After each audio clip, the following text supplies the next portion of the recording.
মাছের দো পেঁয়াজি বা মাছ ভুনা, ডিম ভুনা এগুলো আমরা সবাই খেয়েছি, কিন্তু আজকে আমি এই চিকেনটাকে একটু ভিন্ন টাইপের রান্না করব, যে চিকেনের দো পেঁয়াজি। আর তাই চিকেনটাকে আগে মশলা মাখিয়ে রেখেছিলাম, তারপর সেটাকে তেলে ভালো করে এপিট ওপিট করে ভেজে নিলাম।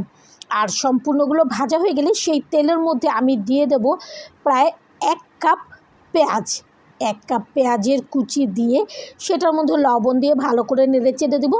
আর হলুদ, মরিচ, জিরে, ধনে, এমনকি আদা রসুন সব কিছুর গুঁড়ো আমি আলাদাভাবে পানি দিয়ে মিক্সড করে সেই পেঁয়াজে দিয়ে ভালো করে পেঁয়াজটাকে ভুনে নিব।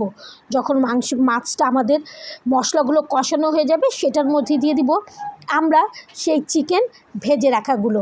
ব্যাস এভাবেই চিকেনটাকে আরও ভালো করে একটু নাড়াচাড়া করে সেটার মধ্যে দিয়ে দেব পানি। তারপর নামানোর আগে কাঁচামরিচ আর পেঁয়াজের বেরেস্তা। ব্যাস হয়ে গেল কিন্তু আমার সুন্দর মজার দারুণ চিকেনের দো পেঁয়াজি। খেয়েছেন নাকি এখনও? না খেলে অবশ্যই কমেন্টে জানাবেন।